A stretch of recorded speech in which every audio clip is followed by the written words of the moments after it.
shooting right now. Wait a second. Filming line. We'll segue into that in a Wait a bit. Wait a second. Hello? I have no idea who that is. We are streaming live from Broad Ripple. It's Saturday, March 26, 2013. Our guests are John Strinka, chairman of the Indianapolis Socialist Party, Maya Axton, a blogger and small business owner here, and Jeff Cox, an attorney and author of Rising Sun, Falling Skies, History of the Disastrous Java City Campaign of World War II. Did I get it right then? Close. Oh, close enough. Yeah. We were just discussing essentially we were discussing state-sponsored socialism and individual socialism and anarchism, I think, in that. Okay, so let's go back to where we were just a few moments. Well, anarcho-libertarianism, if I'm characterizing it correctly. That's non-existent. Not quite right. No, Okay. that's not a real Well, phrase.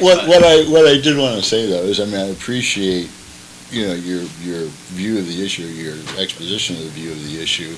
What I'm saying is, and the image of the two wolves and the sheep, of course, has some resonance for me, because that does hurt, and that can apply to a lot of situations. The thing is this: I don't think a social order needs to be predicated upon violence. All right, if you take a look at something like the Occupy movement that tried to do things, and actually in the larger enclaves, as in New York and Oakland, were quite successful at using a consensus model to decide things and move forward. Right? Except for the rapes that took place and the violence that took place. Most of the violence was prompted by police repression. Well, no, he's talking about the structure and the movement of it, not what happened, on the sidelines, and I can understand that. But that's not consensus. That's where the threat of force comes in. They didn't threat people with rape if they didn't agree with the movement. I mean, if you disagree with the movement, you split off. The point is, at Occupy, as in all human gatherings, there were criminal elements. They were responsible for that. You can in no way infer a consensus or nonviolent process for the crimes being committed. Crimes are the responsibility of the criminals. All right. However, what you do make is the point, and this is, I think, where I've had a lot of discussions with libertarians, and libertarians, from my experience, have been a very diverse lot. Okay, they're coming from all different kind of perspectives of the spectrum. But while I agree with your emphasis on personal liberty, I think it needs to have some structure. Personal liberty is great, but in order to all get along, we each need to agree to some limitations on that personal liberty. I mean, it can't a necessity be absolute. Where do you draw the line at? Because I work with the Libertarian Party. I'm not a libertarian. I'm a voluntarist, which means only voluntary interactions. I do not use force. I do not use the threat of force. If I want to make a profit, I can. If I want to have a shop that does not work off profits, I'm okay to do that. I'm okay to do whatever I want within my means. What do you do if someone tries to prevent that? If someone tries to prevent me from living my life in a more a liberty, fashion, or someone tries to take my property from me or harm my life or use coercion, I have, under the NAP, the non-aggression principle, or axiom, however you want to say it, I have the rights to use force to protect my life and liberty and property. But what if they have more force than you do? Well, I'm probably not going to make it. It's like, well, my house isn't as strong as that hurricane, so what am I going to do about that? Okay. Well, the hurricane is a force of nature. I mean, I understand what you're saying. Well, yeah, climate change is caused by human interventions. That's quite correct. We can get into that. We can get into that later. Yeah, actually, John and I believe in science. Yes. No, but what I wanted to say though is, I mean, the fact that you're basing your liberty on your sole ability to protect it is kind of fragile. I mean, I think that's why we need a social structure that says that, well, I can't come into your business and break it up just because I don't like your political views or something. So we need like core set of agreements. Let's- And that entails a necessity, if nothing else, the agreement to behave civilly toward each other. And we'll go on. We'll move on to another topic after this, but just really briefly, in my understanding of anarchism, from having been an anarchist when I was in college, I'm a philosophical anarchist. Still, I wish we didn't have to have a state, but I think human frailties are such yada yada. The social order in anarchism, unless somebody believes in just chaos as anarchy, which can be a theory, but not very many people hold it. The idea of social order and social interaction and everything being calm is that everybody recognizes each other's rights. Yes. And it's like everybody's living on Gilligan's Island, essentially. Everybody just gets along, except, like, they don't bring all their clothes along on a 3-hour cruise. But the whole thing is everybody understands and agrees to get along, and so you don't have violence because there wouldn't be violence. People would behave rationally. Now, we have to do that topic another day. To go on, let's talk about the filibuster reform that didn't happen. Big disappointment. I mean, I remember. I think we just had a filibuster. No, filibuster is just one person. This is all of us were We just should going explain on. what filibuster is for many of our audience. A filibuster came about through no invention. It just so happened that in the rules of the United States Senate, Tradition. that there was in the rules of the Senate, Well, yeah. somebody realized in the 1830s that they could keep talking as long as they could stand on their feet and prevent any other business from transpiring in the chamber. And what came about from that was, and this is in Robert's Rules of Order, it's reflected in the development of legislative assemblies, you can move the previous question. It's called cloture in the Senate. Cloture. Cloture, CLOTURE, if you can get 60 votes, and that stops the filibuster. So, Or limits the filibuster. what, They only get an hour to wrap up for each senator at that point. and what Which is a lot of time. what happened was, particularly in the 1950s and the 1960s, senators from the South, notably, would try to stop civil rights legislation. Democrats from the South. Yeah, they were Democrats. Yeah, absolutely. Would get up and read such things as recipes for chicken, whatever. I mean, they, the noticeable thing they'd always start off with is like reading patriotic documents, like the Declaration of Independence, Constitution of the United States, Moby Dick. Homer's Iliad. Tropic of Cancer, Tropic of Capricorn, whatever. They'd start reading those things, Ulysses, which everybody would fall asleep and nobody would understand.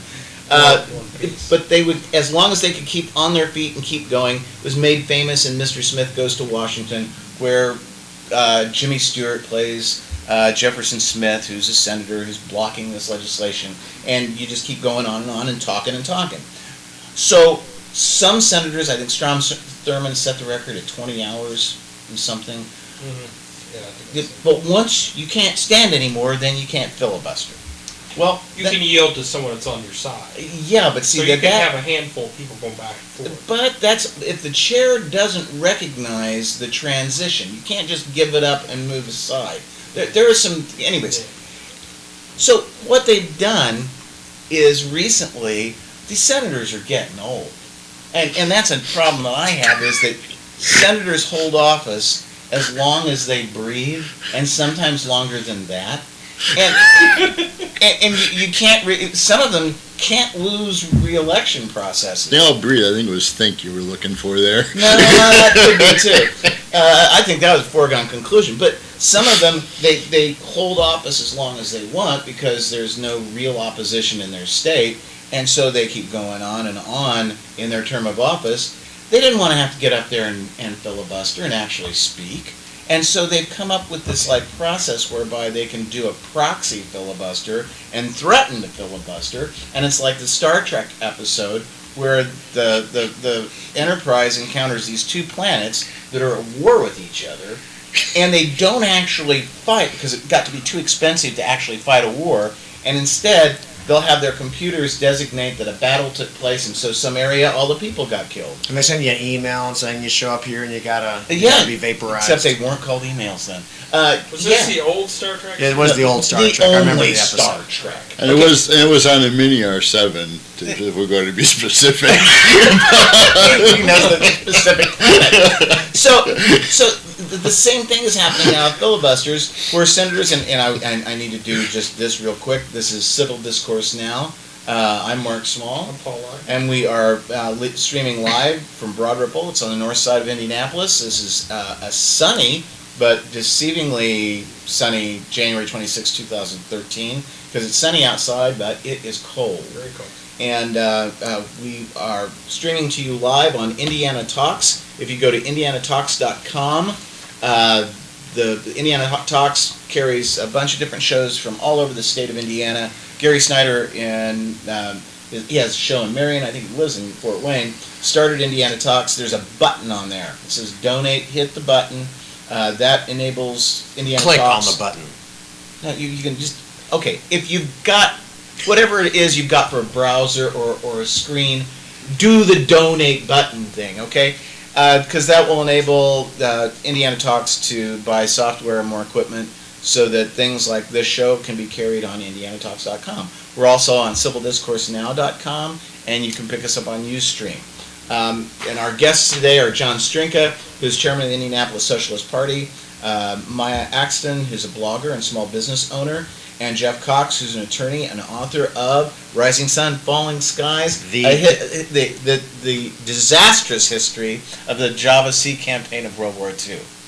The disastrous Java Sea campaign of World War II. You're very close. I'm getting Very it closer Very each close. time. And Mark, I think you have a book coming out too. Actually, I do. On Thursday, we're going to do the launch party for $1 Billion Balls. $1 Billion Balls will be available as an ebook on Amazon.com, and I hope that we'll stream live on Thursday. $1 Billion Balls is about a person making a parlay bet on the I can't say that. On the annual college basketball Big game, tournament. Big tournament. The tournament. Can't say big dance because that's trademarked. So they're going to trademark Nice. all the phrases that we use in our language one day, Yeah. and then you're going to have to pay a licensing fee to talk, and then you're only going to be able to use hand signs. So they'll get a visual trademark on that, or they'll cut people's hands off. They'll turn us all into Aaron Swartz. Which does show you what capitalism run amok can do. That's corporate power. Anyways, How do you Yes, do a the book- sanctity of property rights. How do you do a book signing with an ebook? You sign people with computers? No, actually, what we're going to do Kindles? is John Hunt at the Village Press is going to run copies of the cover, and people, when they buy the book for $2.99, they will be able, and it's not available yet, it will be available Thursday on Amazon.com. They'll be able to buy the book, and then I'll sign the cover so that they can read this fun-filled novel. Any similarity to people living or dead is purely coincidental, and it involves the mob and basketball and betting. And where's your launch party at? I don't think A it's- launch party. That's a very good point, Paul. That's a. I'm on top of things, You Dave. are. An extra cup of coffee. The launch party is at the Broad Ripple Tavern, and that's located at 735 Broad Ripple Avenue in Indianapolis. Broad Ripple's on the north side of Indianapolis. It is just around the corner from the Vogue, right across the street from a couple of banks. It's in the corner of Broad Ripple and Carrollton Avenue. Thursday, what time? Thursday, January 31st from 5 to 7 p.m. So that is, yes, thank you. Yes, and that's the third novel I'll have published, and that is what we're doing today on the show. That's our lineup of people we have here, and we've been discussing the filibuster and what it is. And there was a call for reform because everything's been blocked up by these old people who don't have to stand up and filibuster anymore.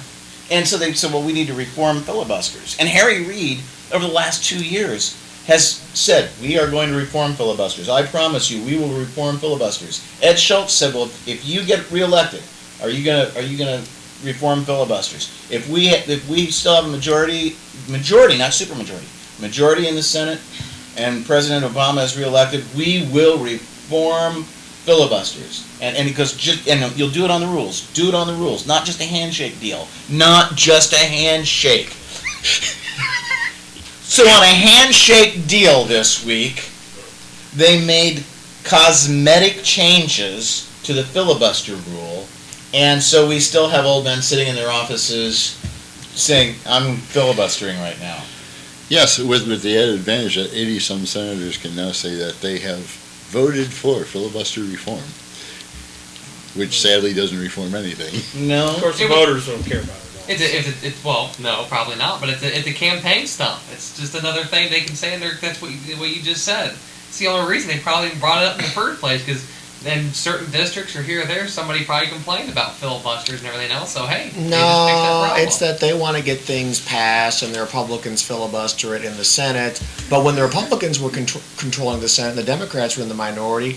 Well, the filibuster was essential. It was an essential tradition to preserve in the Senate for the protection of minority But rights. what have But they now not- they don't care about minority What have they rights. not really passed? I mean, they've passed almost everything they've ever wanted to get done. Some of the most, diverse of things that they've ever come up with. I mean, you've got the divisive. Sorry, Yeah, I it's just a- said Cap and divisive. trade. Well, but No, You no. know, but, the, you know, the you've got- employment bill that they proposed, the original health care plan that would have been single payer and not the crap that we've got now.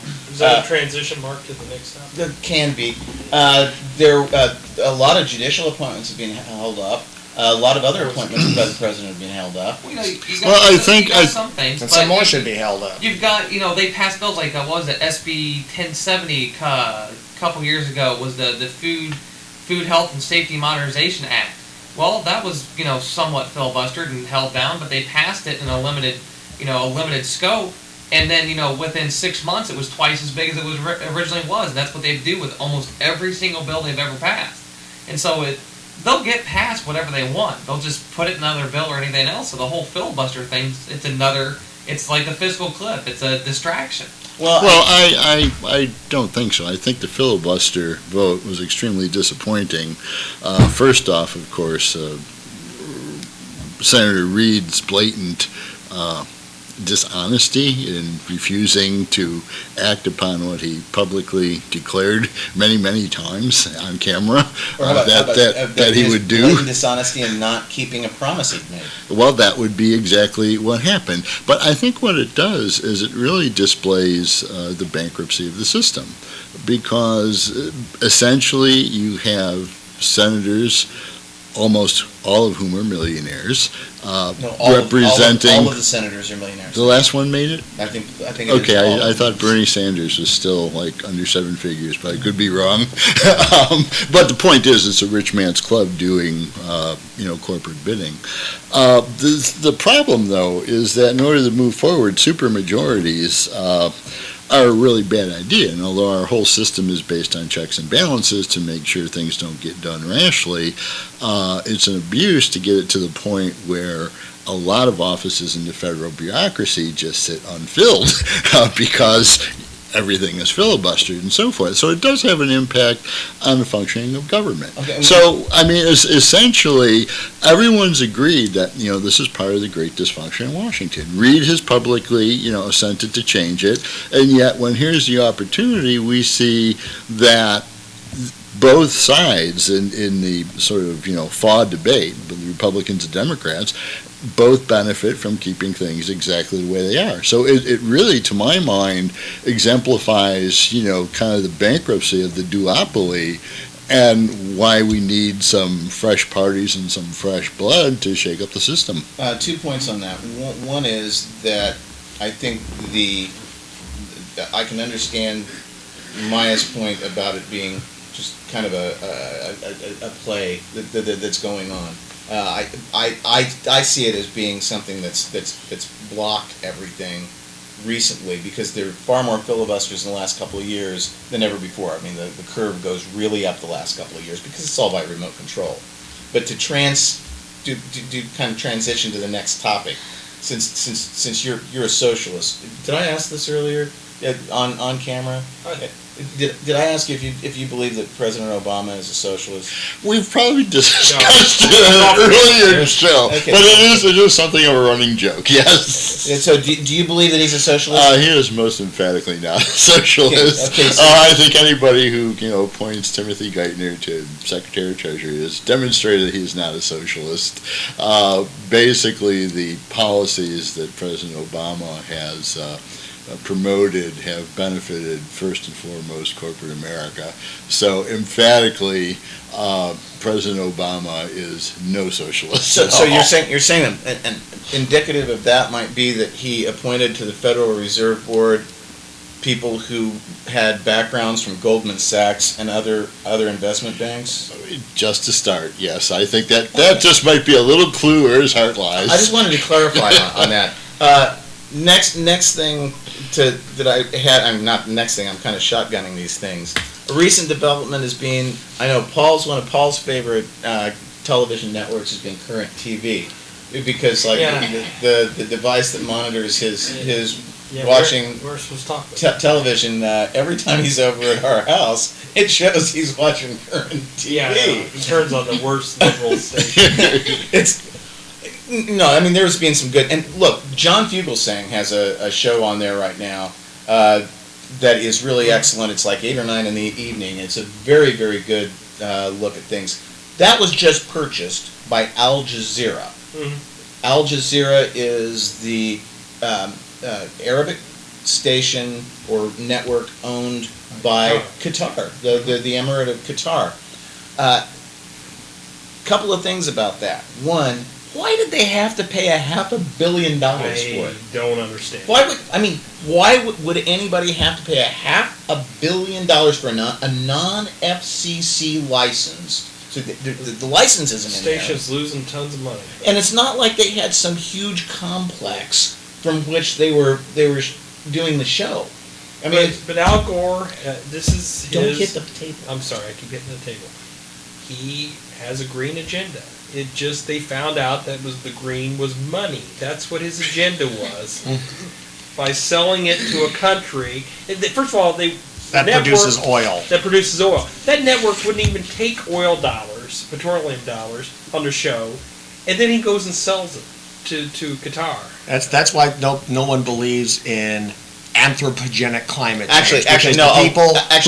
the people who They're are the about biggest it's proponents about of it making money. don't act like it's it. About Well, making actually, money. it's not so much a matter of belief as it is about evidence, and there seems to be a there's substantial yeah. body of evidence There's that computer global climate modeling. change Okay. is Computer Okay. modeling. And But that's So gets Current on TV, the- right? Right, Current TV. No, they're Al Jazeera? probably going to change it. Current TV is sold to Al Jazeera. Now, here's some things about Al Jazeera. There are questions. I mean, first of all, they had a staff meeting the day that it was announced, and the staff was upset that they were being sold. And to who they were being sold. Yes, and then Governor Granholm, former governor of Michigan, has the War Room. Marvelous show.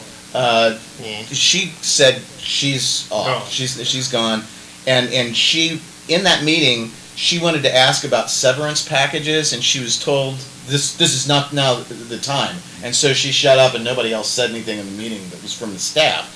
They've given slants on stories that have been for example, when they were covering the uprising in Egypt, they were credited in part with giving a lot of support to the forces seeking to overthrow Mubarak. So kind of like a liberating force there. But then in other contexts, like when it comes to coverage of any resistance efforts in any of the 6 countries of the CCC, I think it is Saudi Arabia, Qatar, Gulf Cooperation Council. Yes, GCC. That's also Gulf Community College down in Panhandle, Florida. Anyways, whenever they do coverage of those, they're non-existent. There's no resistance there, and so it's kind of like they give their own slant on things. What are they going to do in the United States, you think? Hopefully go after Obama. Well, wait a second. Why go after Obama? Do you know how many people he's killed with drones? How many- And what we're That's doing on in our our list, too. military? That's Well, on- that's next. That's That's a on bad the thing. list. How? Some of us don't generally believe killing in, people is a bad idea. I Killing think. enemies is a good thing or innocent. And why are they your enemies? Yeah, why are they enemies? because they want to kill us. Wait a minute. Okay. Wait. Well, okay. First, one at a time. That's one of the 2 rules on the show. The others don't wear stripes. But we got to stop just to identify ourselves. This is Civil Discourse Now. And it's getting somebody blogged this morning that said, "Oh, this lineup. That's going to be a hell of a conversation or something like that." This is Civil Discourse Now. I'm Mark Small. I'm Paul Ogden. We are streaming live from Broad Ripple on the north side of Indianapolis on a beautiful January 26, 2013. We are coming to you on Indiana Talks. You can go to indianatalks.com. When you go there and you see the little icon on there that says donate, hit it, and you will be able to donate money to indianatalks.com. That enables indianatalks.com, an internet network of talk shows around the state of Indiana, and also they cover high school basketball games and stuff. That enables them to acquire the software and the equipment to carry shows like ours, although we have our own equipment. IndianaTalks.com is able to then carry these shows, and they run 24 hours a day. And you can hear this show later in the week. So if it's later in the week and you're saying, "What do you mean it's a sunny day? It's blizzard outside because of all the climate change that's being caused by these fossil fuels." Yeah. But if It causes blizzards. if you go Causes there, everything. you can donate. We are also at civildiscoursenow.com, and you can find us on Ustream. Our guests today are John Strinka, chairman of the Indianapolis Socialist Party, Jeff Cox, who's an Indianapolis attorney, and author of Rising Sun, Falling Skies, a history of the disastrous Java Sea campaign of World War II. Not yet. And also Maya Axton. Maya's a blogger and a small business owner here in Indianapolis, and Has the blog A www. voluntarist? Creating Maya. Voluntarian. Voluntarian. CreatingMaya.com With an H. with an H. com with an H. No. Yes. So we were talking about Al Jazeera and drones. Maya said they should go after President Obama. My question is not like what will they do in terms of that. My question is culturally. Culturally, how are they going to deal with the culture of the United States that, one, is very materialistic, two, in terms of our broadcast media and the sexual images that we have and the material things that we advance seem to be so adverse to an Islamic viewpoint on things, a traditional Islamic viewpoint, I think. And three, how are they going to get a message across to the United States populace about what is going on in the rest of the world without, and this was on a New York Times panel discussion, they said this, without really dumbing down the message to the American public? Oh, they'll have to dumb it down to unbelievably dumb levels to get it across for the American populace, but, I mean, people are going to be watching news anyway, 'cause, I mean, we're dealing with, Fox and CNN, which is, they're bastions of intelligence, I suppose, but they're going to, I mean, it's going to be pretty easy, because, the American news channels can take our news sources and, all their stories and present them. There's enough stuff going around in the world that they'll be able to, especially in the Middle East and what's going on over there, and people are so ignorant of what the Middle East actually looks like. Yeah, but aren't people going to get, if it's not infotainment, if it's not like, and we're in the Middle East where a battle is going on, but General so-and-so of this side has a mistress that we've just discovered. I don't think they're going to go that far, but I mean, look at the protests in Egypt. Got huge amount of news coverage here and a lot of hits, and maybe they won't be like the major news sources that are, the only places that they're seen is in the hotel waiting rooms and in lobbies and And the different Muslim buildings, Brotherhood taking over Egypt and turning it into an Islamic Nazi type state has gotten little coverage. Right, but maybe that'll change. Yeah, maybe, maybe with Al Jazeera being over here, and we can't really assume to know exactly what's going to happen because we don't have a whole lot of info necessarily, but it's an outside source. It's not the mainstream American media that's owned by, 3 corporations? Yeah, I Al think it'll Jazeera, be reality shows. I think they'll do a lot of reality Yeah. shows. Bachelor and Al Jazeera Bachelorette. actually does have ties to the Who wants to the be a Muslim- martyr? No, it does have close ties to the Muslim Brotherhood. I mean, that's one of the troubling things. But everybody has a right to a voice and to express themselves. And this is the first time I think people have been confronted with a foreign presence. Of course, we're talking about Rupert Murdoch. This foreign presence coming in and taking over a network and having such a potential for a dominant voice in things. They're not going to have a dominant They voice. Well, no, They're but going to be. Time very Warner also fringe. already said they're not going to carry him. Yeah. Well, they may not have a choice depending on the current TV contract with Time Warner. No, Time Warner said the contract provided, and I Okay. think these contracts like these, and I've read about this because of what Royco went through when Murdoch took over the Sun Times. There will be provisions in those contracts that they continue to have a contract with them until such time as they would sell to another owner, in which time there's usually an escape time, so that they can choose, because like if there's somebody that they find anathema to their beliefs and they don't want to do business with them, and so Al Jazeera came in, Time Warner said, no, we're not doing it. Al Jazeera is generally anti-American. No, actually, Qatar is pro-American if you look at pro-American interests as being petroleum and protection of corporations. I didn't say Qatar wasn't pro-American. I said Al Jazeera was not pro-American. There's a difference. Al Jazeera, though, reflects the line of the line of belief of the royal family of Qatar that runs the country. So they generally their line has been in favor of the state line of Qatar. No, there's a difference between being pro-American, anti-American, pro-American exceptionalism, and anti-American exceptionalism, where we just stomp our boots on everybody's necks across the world. So maybe I don't think they're anti-America. I think they're anti-American exceptionalism. No, they're anti-American. Well, it's so. I guess then Paul's speculation is we're going to get a lot of reality shows from them. Yeah, I like Jeff. Who wants to be a Who martyr? wants to be a martyr? I like that. That's okay. So then this kind of goes into another question that I had, and that is this. Does anybody really talk about drones? I mean, do we see anything on Do the we have to news? drone on about this again? That's Come on. bad pun.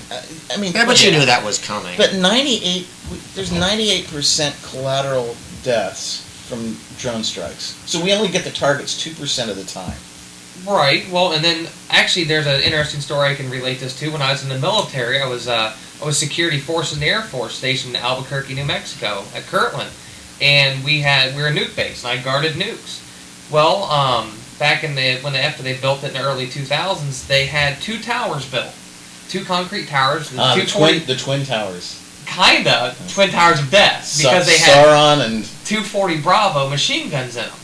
And you controlled them from a control center that was remote. You had a little arm device, and you had robotic control. wait, are those the ones that like They didn't spin. No, Okay. they moved, and you could up and down, side and side. But there's 2 of them facing opposite directions to protect top side of the where the nukes are stored and everything.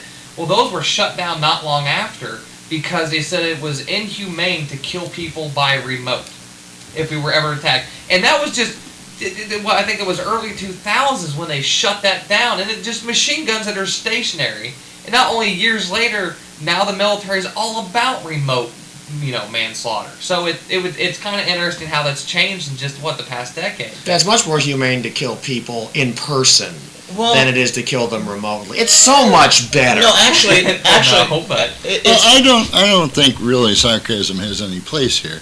I think that the use of drones to take innocent life is an atrocity, and I do not believe that the American government should be doing that. The Socialist Party is strongly anti-militarist.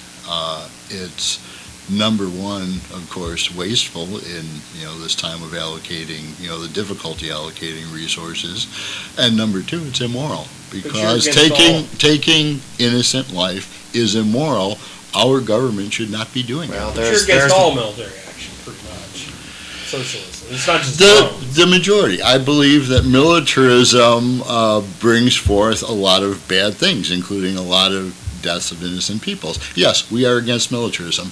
That is quite so. and when you've got something like the drones, I mean, where they're showing such, I mean, if our goal in foreign policy is to foster good relations with other countries, then the means by which we foster those good relations is not to send machines over other countries' lands that just kind of fire away and only get 2% of their targets.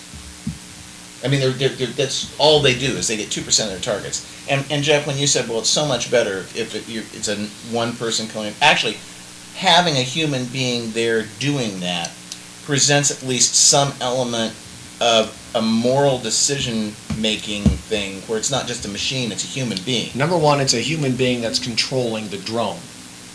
Yeah. But number two, these countries where the drones are operating are full of people who hate us and want to kill us. Why are we there? I don't care. That's okay. Well, they Wait- might kill wait a us minute, because what- we're invading their homeland. Yeah, I mean, what, Yeah, the people who are getting killed, by and large, there's no correlation between people getting killed and people wanting to kill us. I mean, the point is, number one, I don't see how these people in places like Pakistan are any direct threat to us. And number two, I don't see how randomly killing them makes us any they safer. said that about Afghanistan too, and then we ended up with a crater where the Twin Towers stood as a result of that kind of thinking. No.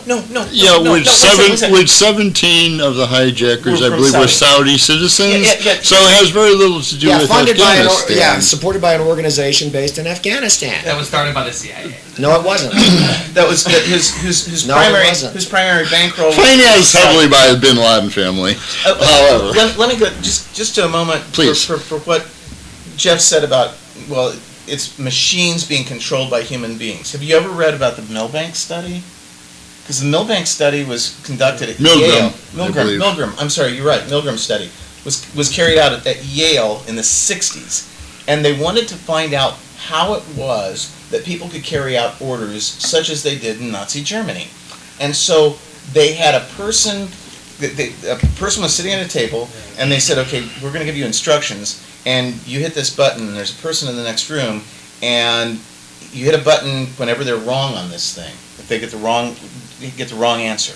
And each time you hit the button, the jolt gets heavier and heavier. Okay, so, just go ahead and do that, because they wanted to see what happened. Well, the people were doing it, but then Yeah, and they also gave instructions to people to supervise the people doing it. And they found that when they had that situation, nobody felt, predominantly, no one felt any moral culpability, either the person pressing the button or the person giving the directions. Because the person giving the directions was not actually pushing the button, and the person pushing the button was only getting directions. So neither one had moral culpability. Here, you have a machine in the sky hitting people on the ground. Prince Harry, I brought it in. Prince Harry last week was quoted in the press as saying, yeah, shooting from the helicopter is just like playing a video game, and I'm real good at that. That's equating human beings on the ground, many of whom don't care about the war, they just want to be left alone. You're equating them with like... The Taliban, yeah, they're bad guys. No. They don't want to be left alone. Jeff, they want to kill us. Jeff, all of Afghanistan is not filled with the Taliban. In fact, the majority of the people there have been opposed to the Taliban. You Yeah, say what- they're just killing innocent. Yeah, that's Well, what you're I saying. mean, We're they're just not- picking up people at random and killing them just 90 for fun. collateral damage. We bomb villages where we believe suspected Al-Qaeda members are. Whether the Al-Qaeda member is there or not turns out to be kind of irrelevant. Innocent people get killed. They call it 98%. collateral damage. It's not intentional, but those innocents are just as dead, and that is immoral. And so we shouldn't have bombed Germany in World War II. That was No. Germany in World War II is a completely different Yeah, but also- socio-political situation. I mean, the point is this. Because you would Very, have very, civilians very, in no, Japan. very seriously, let's, dial down the rhetoric. And what I want to know is, I mean, these people that want to kill us, I mean, how much of an actual threat are they? I do not see where killing foreign nationals makes us, you and me, sitting here in Indianapolis, any safer. Because we're killing them over there instead of over here, which is what happened on September 11th. And that's a non sequitur. Yeah. Because the point It's is the that's truth. based. But it's a non sequitur. The point is this.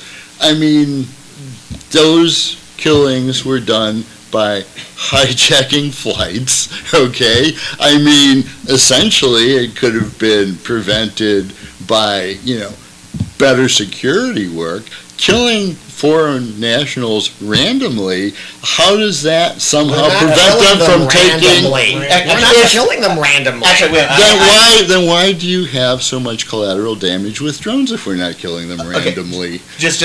Are you suggesting perhaps we just have very bad aim? We've got a break here, just to say, I'm just breaking in here to say this is Civil Discourse Now. He's Paul Ogden.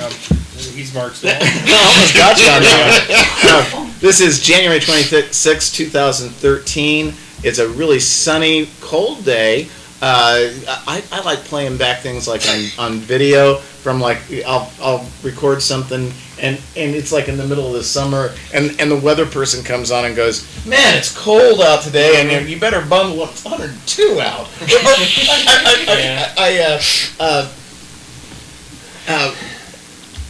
I remember coming back to Indiana and It's so cold, I'm gonna have to put my scarf on. No, you're not. So I walked into Stripes. I walked into a friend's Lightning house. bolt. Oh, Chargers, okay. And they've got San this, Diego fan? Cool. America's team. they've got Are they? IU I never playing, heard that one. they got IU playing basketball, and it was August, and I said, what the hell? And then they came on with a commercial saying the president's condition at this time is guarded, but he's expected to recover. It was from IU's national basketball championship game in '81, and that was the same day Reagan got shot. So somebody's watching a video from like years before. Anyways, we are coming to you on indianatalks.com. This is Civil Discourse Now. You can find us at indianatalks.com. If you go to that website, there's going to be a button that says donate.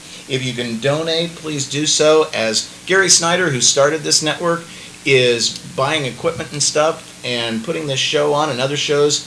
And by donating that to there, you're helping to keep this show on that network and helping other shows and helping him.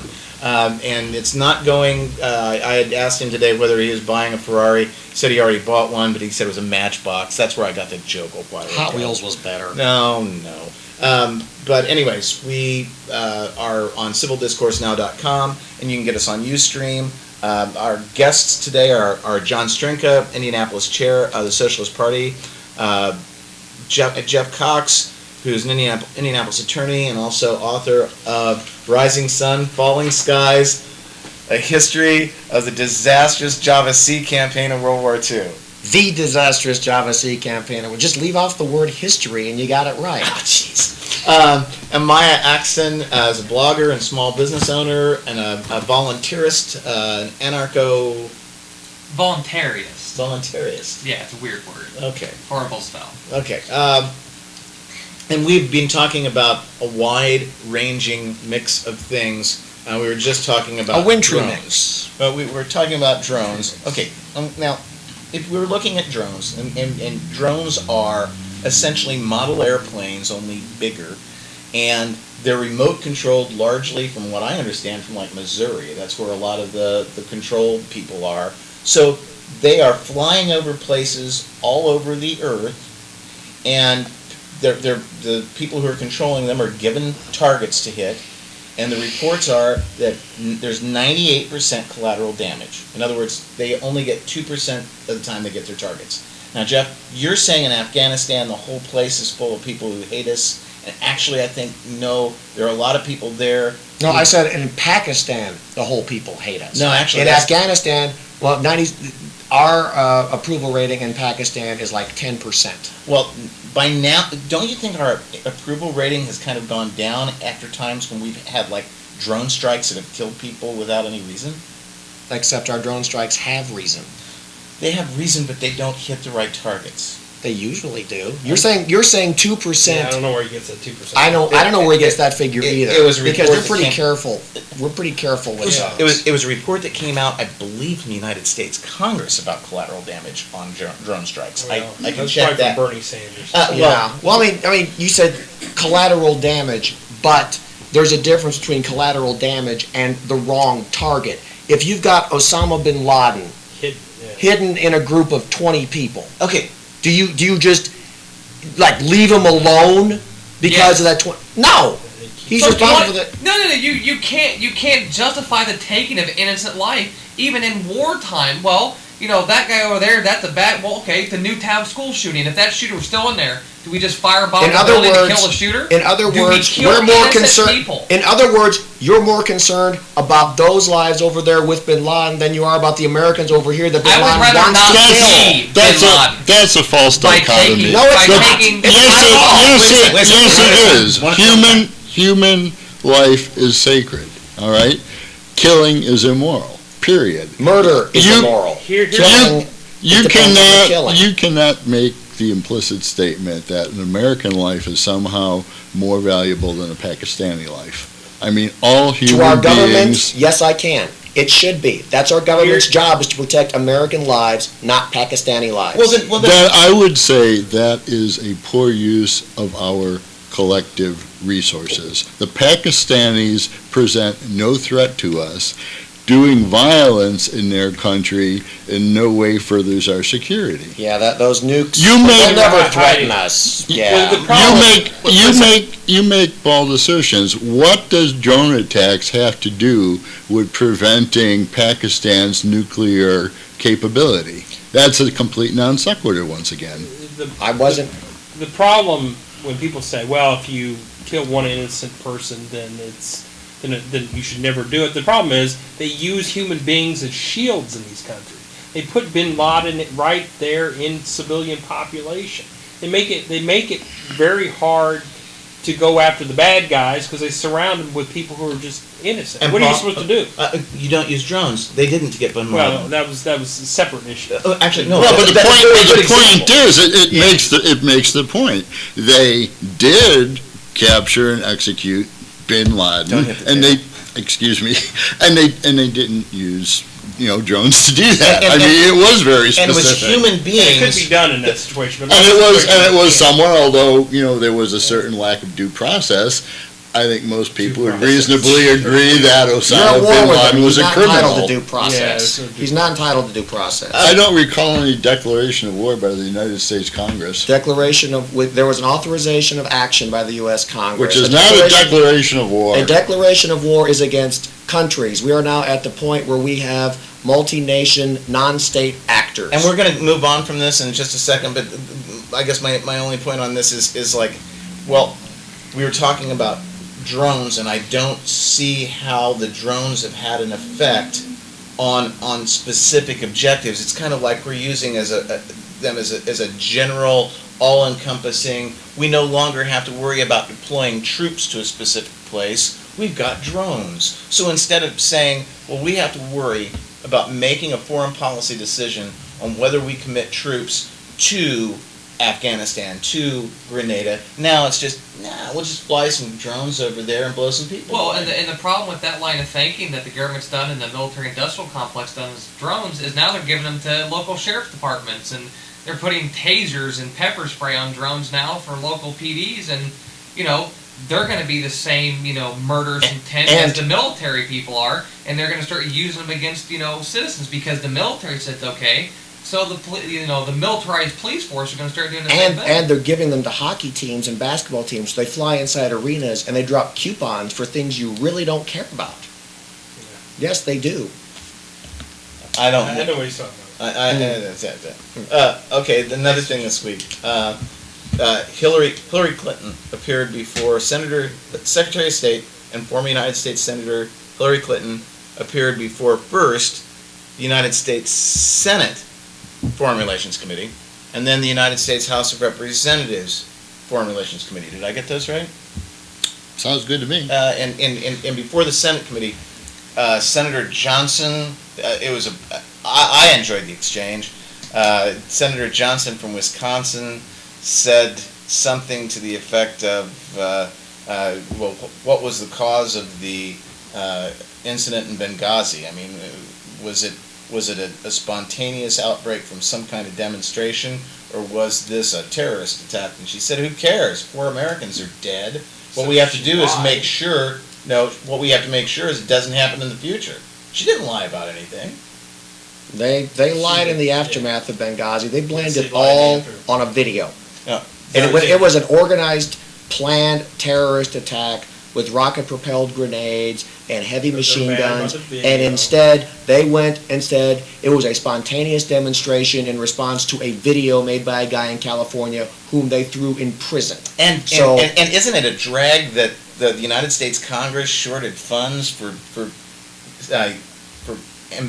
embassy security overseas?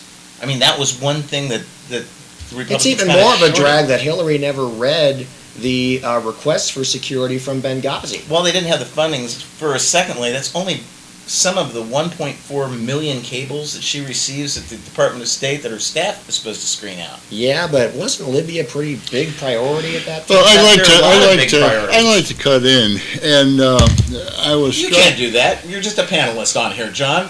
Well, after due course.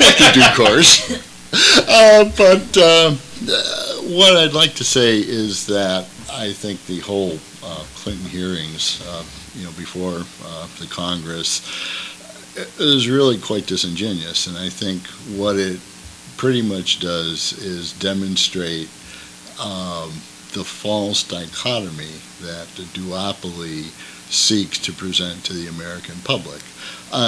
You have, objectively, a very unfortunate criminal attack that killed American citizens in Libya.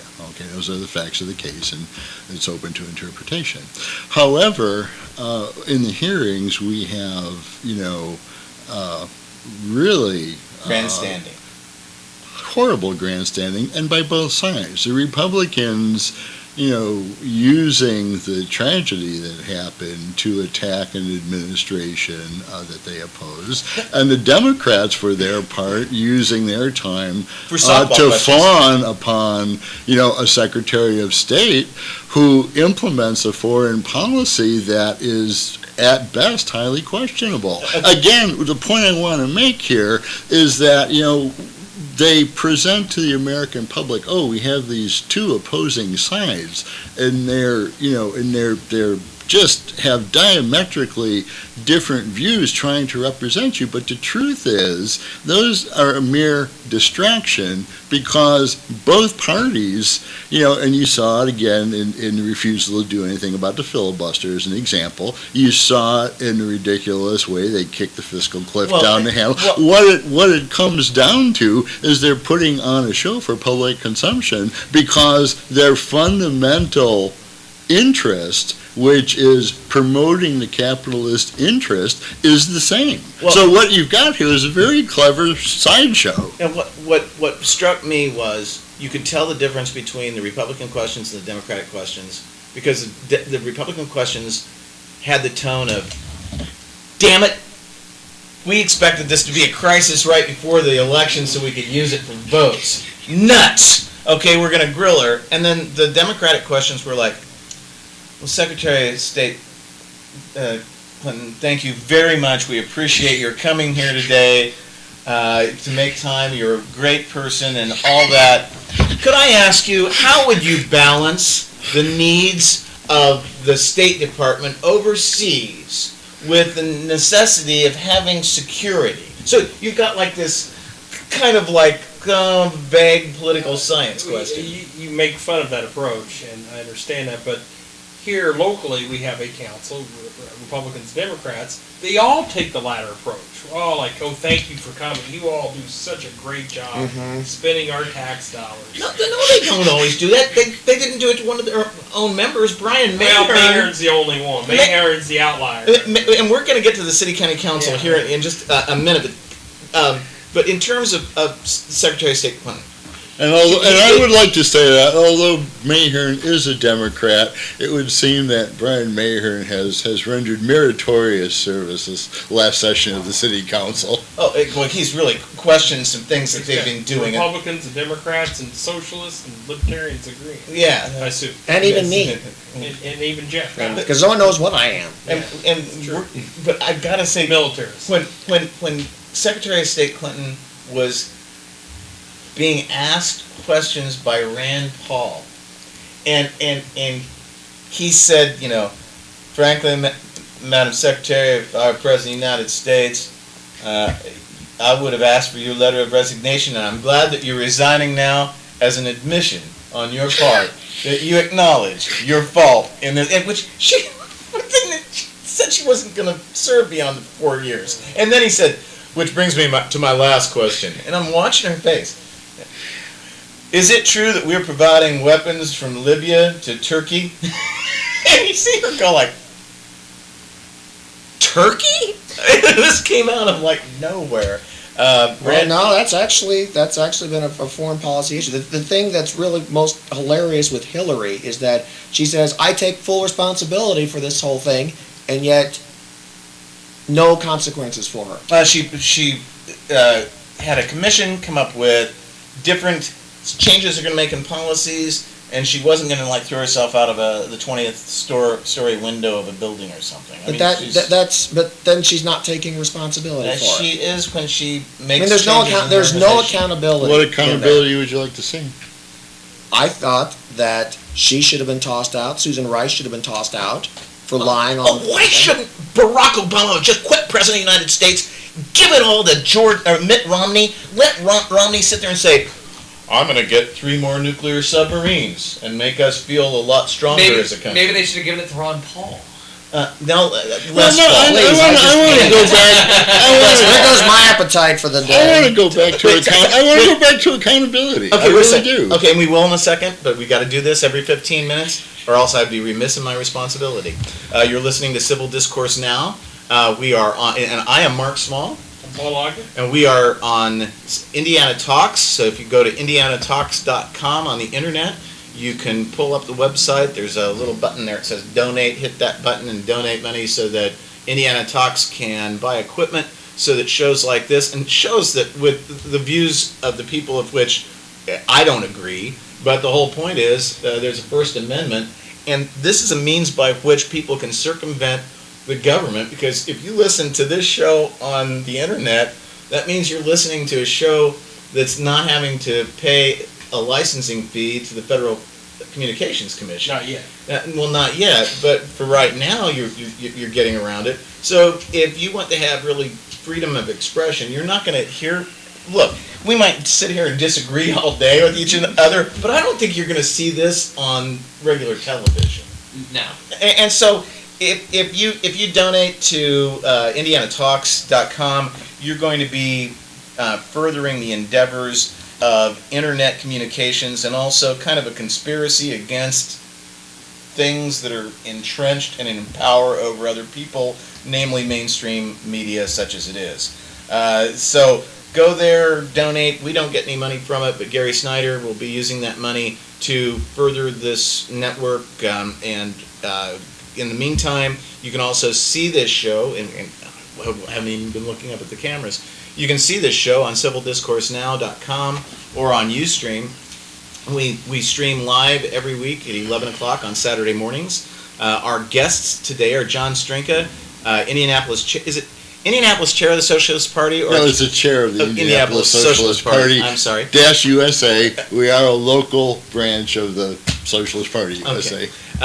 Jeff Cox is local attorney and also blogger. Mm-hmm. I apologize. And author. And author of Rising Sun, Falling Skies, the disastrous Java C campaign of World War II. Yes! Yes! I got it right! Do I get a free copy? No, he's not that generous. Okay.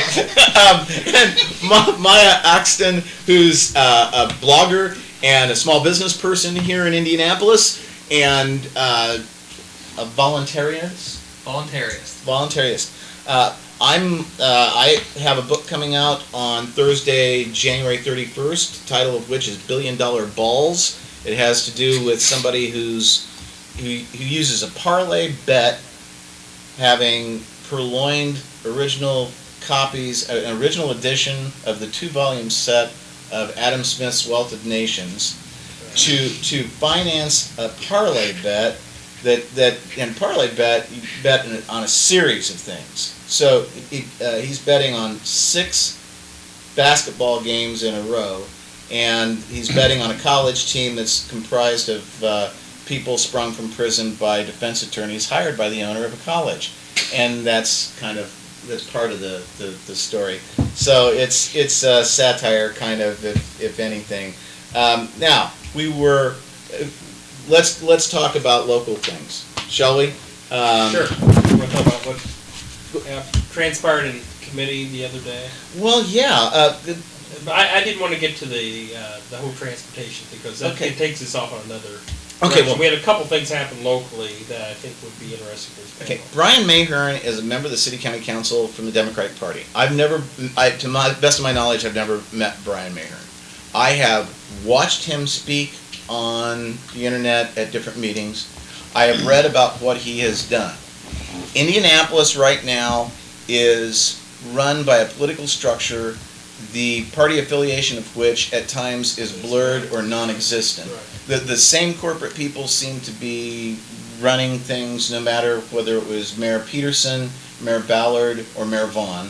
And so no matter what it is, it's like the same people are getting sugar. The nickname for him is the Downtown Mafia. Well, and I don't think that's fair because really it's inaccurate because the Mafia had it was some and Familia. I mean, it was no, it actually was. It's an insult to La Cosa Nostra. I tend to agree. No, it's really ignoring the realities of how the Mafia functioned. I mean, there was blood relation there, and there was like this whole, this is actually a very functional thing for pals who happen to be well connected in government, so that they down the street that you've got a Broad Ripple parking garage going in, where the owner is a big supporter of.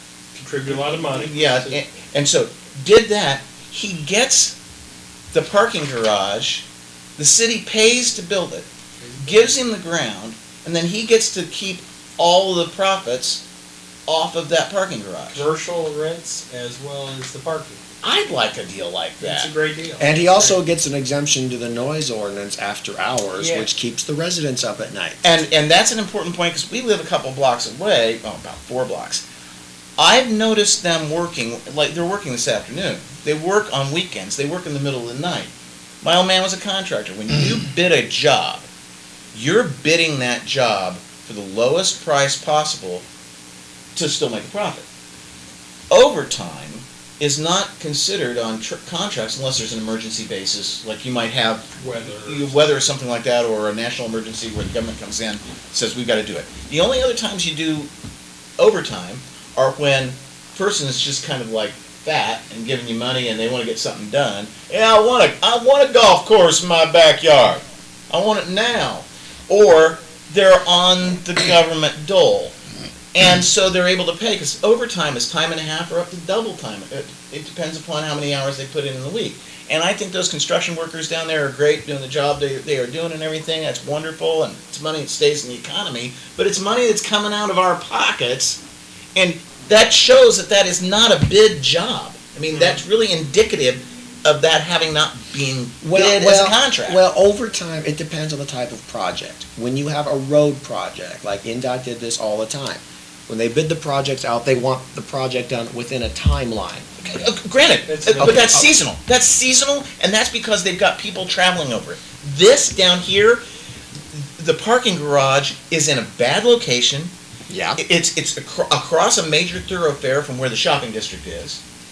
It's a parking garage. That means you're going to have crime in the building. People mug people in parking garages. People mug people anywhere. Yeah, but parking garages, the rates are higher because it's easier to go down a stairwell and stuff like that. So it's like there wasn't a deadline that they needed to meet. It wasn't like this, for example, if they put this in last year, they would have been saying, oh, we need to go in for, you would have had stories about it. We have to do time and a half and double time because it's for the Super Bowl. We've got I don't come up here that often, but how, if they're doing overnight work every single night, I mean, has that been going on the whole time? Because with construction and when you have a high traffic area like this, there's certain things you don't want to do during the day. And that's one thing that they've said about stuff in the middle of the night. Stuff on the weekends? But not, stuff on the weekends. How much stuff involves the road? I mean, they pull in and out relatively frequently, but you pull materials in on a job like that, you pull them in, you offload, well, you there might be dust, there might be issues with debris, there might be all kinds of things they don't always work things the way they used to. I mean, a lot of jobs I've worked on construction-wise did them at night just so you didn't have to worry about collateral damage. Yeah, but here, they're doing, that would make sense if it weren't for the fact that they're also doing it on weekends in broad daylight, on Saturdays. And there is no day of the week that is as busy as Saturday in Broad Ripple. Broad Ripple's busiest day is Saturday, and I'm not talking about at night because of the bars here. I'm talking about during the day because people are going to the stores, people are leaving their residences and going to. This is a really heavily trafficked area. So, if there were a concern about traffic and dust and noise and stuff, I think that they would not want to work on Saturday. And if they were saying we're working at night so that we can avoid working on Saturday, I think they'd have a much more plausible position. Yeah, let's talk about, not to cut that short, but the gentleman who owns Keystone Construction announced, they had a big announcement that he is bringing in a minor league soccer team. I guess it's equivalent to a AAA baseball franchise. No, it's not. So It's soccer. Well, we can get into the whole soccer thing, but he's also talking about getting a downtown stadium built. For $250 million was the price tag I heard at one point. They hear $250 million, $250 million. Well, they want a decent Right. stadium. And you know that's going to be who's going to pay for that. And one of the things that's transpiring at the same time, the CIB passed out a committee. CIB is CIB, I'm sorry, not CIB. The Capital County- Improvement Board. no, but I meant to say the City County Council passed 2 proposed tax increases. One to raise a rental car tax from 4 to 6%, 17% total. It's like a 50% increase, and then emissions tax on all tickets. and that means 6%. all tickets. It's all tickets. All tickets. All They're- entertainment tickets. All entertainment So tickets. if you go to the movie theater, you get hit. No. It's all to all CIB facilities. Okay. Like you go to a concert at the what's Bankers Life Fieldhouse. That would be. You knew the increased. name of it. That's good. Yeah, Bankers yeah, I Live. almost said Conseco. So that would increase. But the point is, 75% of the money that's will go into the coffers of the Capital Improvement Board. And the Capital Improvement Board is The entity, the quasi-governmental entity that runs the sports facilities down there And the convention center. and the convention center. yeah, and when it's quasi-governmental, it means That's government always provides. a bad Yeah, term. that's it. Because that means government provides money, but somebody else gets the profit. Right. And they're the people who manage the structures, or they don't manage the Pacer structure. Actually, they do. They do the work, but the Pacers get the money. No, they pay the Pacers to run. Okay. But the money flows through CIB, Right, or close to this. and CIB's flush. Flush with cash. Yeah. Yeah. And But so- they got bailed out. They were allowed to raise the hotel tax too. We have some of the highest, they call them visitor taxes, in the country now because of the CIB. And Well, I just like to point out and just kind of bring it back because there's been a lot covered on this, but both in the case of the parking ramp and in this proposed stadium, what you have, I mean, should really be anathema to all the free market capitalists out there because you're using Yeah. government funding to subsidize private profit-making activity. oh no, soccer is And- not a profit-making activity. Not here in And Indiana. probably won't be, but Well, yeah, ostensibly the owner is trying to make it. That's true. But the point is, it is a serious issue. You know, people like to criticize us socialists for redistribution. Well, here's a case where we're redistributing the dollars of the citizens, both rich and poor, for the interest of private owners. And I don't see where that's serving any public Absolutely. good. There's a more fundamental issue here, and It's soccer. well, yeah, that's pretty basic, and I agree with you on that. But that a lot of these tax increases would not be approved if they had been put to a public referendum. And in the surrounding states, they do have to be put to a public referendum. Or at least in Ohio they do, I believe in Michigan they do.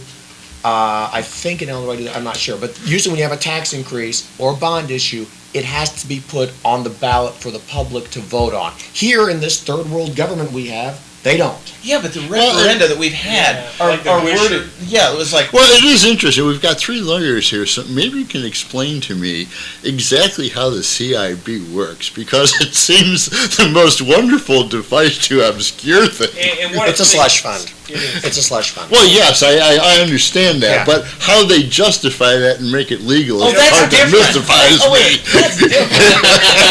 Oh, That's the easy part. that's that. You're talking about why? It's because they want the money, John. But Jeez. CIB is made up. They're made up of appointees of the mayor, Right, of the right, council. I don't know if the commissioners have. Well, no, and that's kind of. We'll get that in our last segment. I don't know if we have time for the. You talking about the bill where Yeah, Yeah. we want to talk about that. We're going into our last segment. You are listening, watching, whatever, discerning, obtaining the emanations from Civil Discourse Now. I'm Mark Small, I'm Paul Ogden. and we are streaming live to you today from Broad Ripple, that's on the north side of Indianapolis. It's a beautiful January 26, 2013. We also are coming to you on live streaming on IndianaTalks.com. IndianaTalks.com is kind of it is a network of shows that originate from the state of Indiana, from around the state. Well, I don't agree with the content of all the shows, but the whole point is it's a First Amendment exercise. Gary Snyder, who is the person who got this off the ground for Indiana Talks, he's from Fort Wayne. He has a talk show on radio in Marion, Indiana. If you go to IndianaTalks.com, you will see a donate button. Hit the donate button, donate, and he'll be able to buy software and equipment to further this enterprise. And that is good because it's furthering a First Amendment, and we're getting things on the internet and circumventing FCC and stuff like that. This is not the kind of show you get on Channel 6. I mean, Hey! or Channel 13. That's better. Or Channel 4. Or wish. Or anything. Or 8, or any of them. Yeah, or 59. Norman Cox is the best journalist in the state, period. And you have no bias in that. No. Nor does he, Yeah. according to the Tea Party. Okay, we were talking about Indianapolis city, county government, and I didn't say corruption. But what they point I should make, Brian Mahern has started standing up and saying what we all have said for a long time is ask questions about Yes. this. Ask tough questions. But he deserves a ton of credit for and that. he's asking, okay, who are getting the tickets? Oh, Right. that was beautiful. He wants to know, And they don't want to tell. look, who's getting the tickets, how much they're getting in to a Cold suite. sweet. Those are expensive. Yeah, and for people who are listening out there who might be even in the International Space Station, Colt Suite tickets are expensive. And when the Colts are winning, which they did this year, who knows how, they're really expensive tickets. Each city county council person gets each person on the CIB gets. gets two. But I think the council people get them too, but they don't. Well, in fairness, it makes sense for the CIB to get tickets because they run the place. And so I don't know that But they're either. unlikely to vote against the Colts if they're getting free tickets. Well, the city county council, that's different. The CIB, I have no issue with the CIB getting tickets. I do.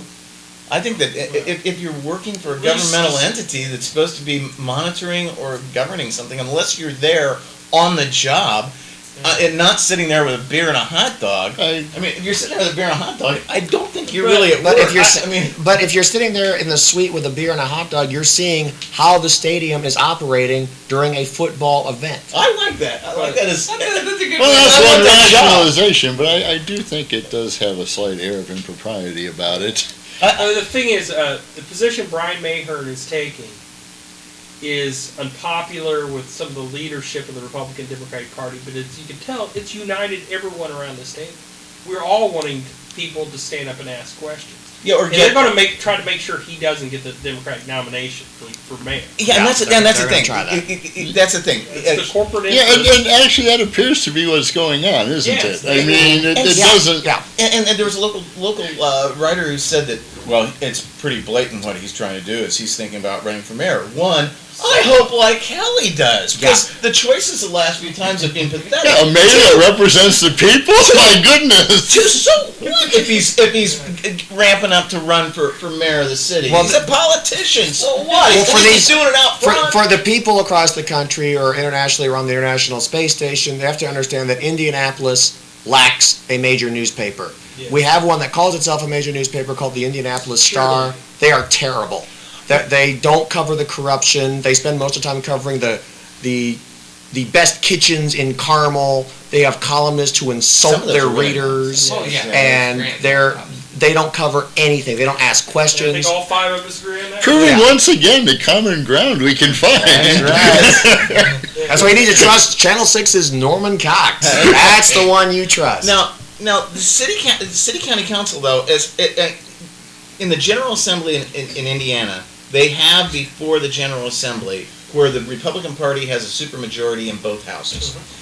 They want to make changes to Indianapolis's city-county government, which was called Unigov, was brought in 1969, I think, and really was a result of, never mind, because I could say what my view of why they brought in Unigov. That's irrelevant at this point.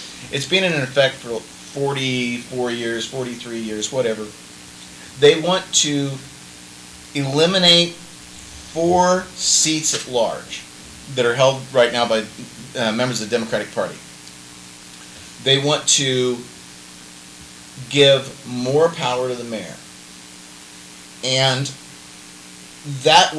those two things together, it seems to me, one is just trying to take away party. They want to eliminate that large. I'm sorry? Yeah, he said Yeah, he said Oh, that. I'm sorry, I wasn't listening. Yeah, I think that first of all, I don't see a big difference between the two parties in this county. I think that they're the I same, have to agree with that. same players. Also agree. Yeah. Secondly, I think that that's kind of a naked thing of the current, well, the former mayor, Mayor Ballard, was really somebody who held on to power and wanted to do things, and if you didn't do it his way, it was the highway. That kind of an attitude. I think you're giving him too much credit. I Oh, think really? he's more like, you talking about Mayor Ballard before Mayor Ballard took Yeah. over? Mayor Ballard does what he's told. I never got the impression he's more. I see. For those of you on the International Space Station and across the country and the world, the mayor of Indianapolis really is Greg Ballard, but is routinely referred to as being in the pocket of his chief of staff, Ryan Vaughn, who was a former attorney, or an attorney, used to work in private practice, a former president of the City County Council, who as soon as he became president of the City County Council, sold his seat to the highest bidder. No. Which is That's not.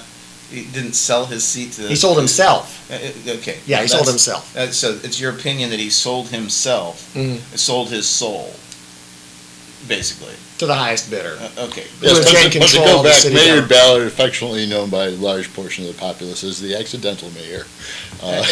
And that was, I mean, really, and that's. We had such high hopes for him. Yeah, but We did. well, the thing was, he came in after Peterson, and Peterson, I think, thought he was going to have a cakewalk in that city election. He did. And it turns out, and then Ballard, I don't think anybody really expected him to win. I don't think he expected him to win.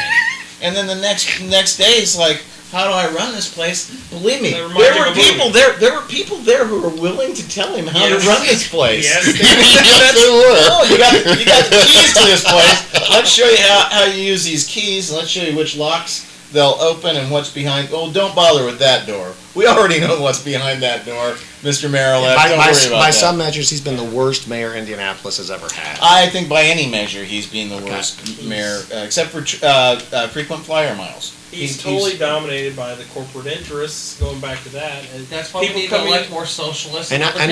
now we're at the point where he's willing to Nobody spend likes money it. on soccer rather than police. Well, no, So- see, and that's the thing. I mean, if you start bringing in soccer, that's where you start pushing. He can't pushing my pay. He can't buttons. pay for police, but he can pay for soccer. He can't pay for police, but he can pay for bike lanes that no one uses and jams up traffic on Broad Ripple Avenue. Actually, some people use those bike lanes, but They not. drive it. Yeah. But Hey, bike lanes are very important. As a co-owner of a bike courier company, bike lanes are very, very important. I Most will. couriers I see don't like the bike lanes. I will say that. Safety's first for insurance reasons. I will say we don't like them on. I will say the Capitol bike lanes Avenue? would Wait a work minute. better if they were hooked up in a more coherent fashion. But in principle, yes, I think bike lanes should be encouraged. Yeah. So they're pushing this legislation through. What sense does it make? It doesn't. Well, the thing, I think could be called short-sighted because Democrats should win the mayor's office next time unless they really, really screw up. Wait. No, what you're saying is Democrats should win it really easily next time unless they really, really screw up. That's what we were saying Kind of like last time, isn't it? They nominated a candidate who would not go after Ballard on the parking meters, the parking lot. And as William Hurt said, how did you fuck this up? I mean, It's kind of what we're saying to Mitt Romney right now, and what the Dems were saying to Melina Kennedy. Well- Melina Kennedy's a wonderful person, but she did not run a good campaign. She came from a big law firm background. Yeah, but Law firm that made a lot of she's money. very smart and she's honest, but she did not run a good campaign. And but I think that was part of the people around her. Not that she wasn't at fault. They just didn't want to go after the things that Yeah. Brian Mayhern wants to go well, after. and there's a reason. Yes, there is a reason. Is because both parties represent the same interests. And so if she Here were they going- do. Here. Oh, yeah. Very, very definitely here. If she were to have gone after the interests that were vested in the Ballard administration, she would have been going after the interests That's that were exactly financing right. her campaign and represented in the administration that she would step in on. I mean, and that had been in the Peterson administration. I mean, there would be no. Yeah, she couldn't do that. once again, it's the duopoly. There's no real choice at all. Well, and I said on this, Next time John's on here, I want to play a game whenever you mention a drinking game. Duopoly? Duopoly or dichotomy. I've written them down. He tends to mention those names quite a bit. I'll be quite inebriated by the end of the show. when you were on last time, I think I said I don't like calling them third parties because that implies necessarily there is a two-party system. Although I heard a political science professor on a show last evening say, well, I could go into the whole political science thing about why this is always going to be a two-party system, the way it's structured, but that's really not a good point right now, and I think it really is structured. I So- prefer a parliamentary system. Yeah, the two-party system is clearly not serving us very well. But Who's us? Well, I would think the Anyone. common 300 Anyone. million plus citizens of the United States. I think it's a different situation when you get out of Indianapolis. Indianapolis is a totally different animal. How did it happen here, though? This used to be, Well, the two started parties here used to be different. Privatization went off the rails. The idea of privatization, public-private partnerships, that you use public dollars to leverage private Okay, investment, and just real went quick. off the rails. Mass Although- transit, although you're I talking don't- about. Well, I don't know if we have time to. Although I don't get know into that really that Indianapolis is anomalous. I mean, from what I've seen in other places, I mean, city government is not so unlike Indianapolis and other places. They usually put on a better show than we do here, but the dynamic is much the same. I lived in Chicago, and I can say that there, it was different because there was no charade up there of being two parties. It was one party.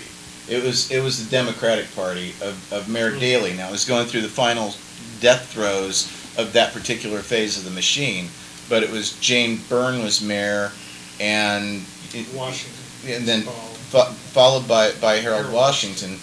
And then he passed away, and the guy who took his place was former alderman, and was asked in a press conference, is it true that you took a bribe in the form of a $15,000 check as an alderman? He said, that's a lie. I never would have taken a bribe that big in a check. This is being Civil Discourse Now. I'm Mark Small. Paul Logic. We've had a marvelous day today of discussion with our Marvelous. guests, John Strenka, Jeff Cox, and Maya Acton, and I misspelled your name this morning on my webpage. Axton, it's the character from Ayn Rand's Atlas Shrugged. I apologize. It's been for that. I'm truly sorry. We've had a marvelous day today. This has been excellent. We'll be on next week. So listen, 11 o'clock next Saturday, and I am doing a launch party for my book on Thursday, January 31st at the Broad Ripple Tavern. 735 Broad Ripple Avenue, 5 to 7 p.m. on Thursday evening. My book is $1 Billion Balls, $2.99 on E-Line, whatever, it's an e-novel. Thanks very much. Thanks for listening. Thanks for watching. Tune in next week. And it's indianatalks.com. Hit the donate button on there. Thank you very much. Are we off? Oh. Not quite.